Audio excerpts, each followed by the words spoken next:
Salut, c'est Apo86, bienvenue dans cette nouvelle critique à chaud, donc vidéo totalement improvisée, sans montage, sur lequel je reviens sur un film que j'ai revu hier, deuxième visualisation pour moi, un film sorti en 2015, réalisé par Ridley Scott, avec Matt Damon, Jessica Chastain, Kristen Wiig, Chef Daniel, Michael Pena, Sean Bean.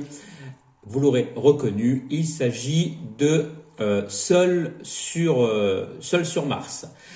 Donc Seul sur Mars, film de science-fiction. Je rappelle un petit peu le synopsis. Donc nous sommes en 2035. La conquête vers Mars a déjà commencé. Et lors d'une de ces expéditions, donc l'astronaute Mark Watney, incarné donc par Matt Damon, est laissé pour mort par ses coéquipiers suite à un accident. Je ne vais pas vous révéler, je ne vais pas vous spoiler. Donc ils sont obligés à décoller en urgence, le croyant mort, donc ils l'ont laissé sur place. Le problème, c'est que Mark a survécu. Il est donc désormais seul, sans moyen de repartir, à 15 millions de kilomètres de la Terre, plus que ça d'ailleurs, je crois, sur une planète hostile. Je rappelle que les températures sur Mars, donc c'est maximum, je crois, 5 degrés. Voilà.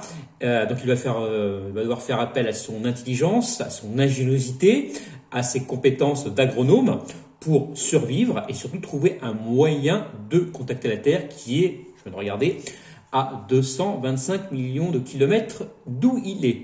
Donc la NASA se rend compte qu'il est vivant au bout d'un moment et les scientifiques du monde entier donc, travaillent sans relâche pour le sauver et surtout maintenir le programme de conquête spatiale de Mars. Ça, vous le verrez dans le film que sauver Mark Watney, c'est pas non plus la NASA n'est pas, c'est déjà quand même intéressé derrière. Il ne fait pas pour le sauver. Donc voilà.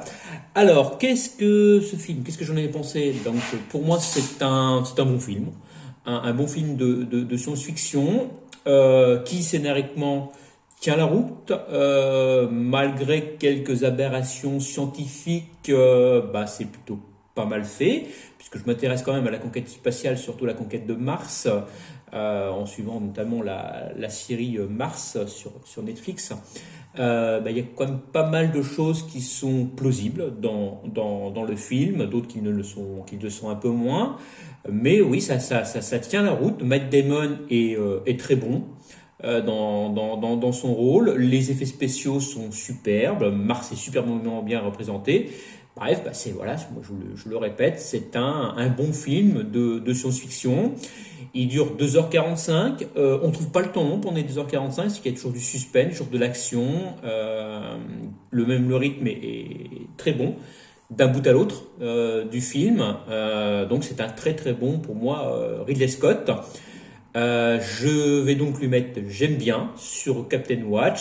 Et pour ma note finale sur Sens Critique, je verrai un peu plus tard. C'est ma deuxième visualisation, il faut que je réfléchisse un petit peu à ma note. Je suis une idée à peu près de la note que je vais lui mettre, mais je vais quand même un peu gamberger tout ça. Voilà. Donc je vous souhaite bonne visualisation de cette vidéo. N'hésitez pas à voir ce film, donc Seul sur Mars, à me dire ce que vous en pensez. Vous êtes d'accord avec mon avis? Est-ce que c'est pour vous un bon ou un mauvais film? À commenter en dessous. Moi je vous dis à la prochaine. Gardez l'esprit critique. Salut!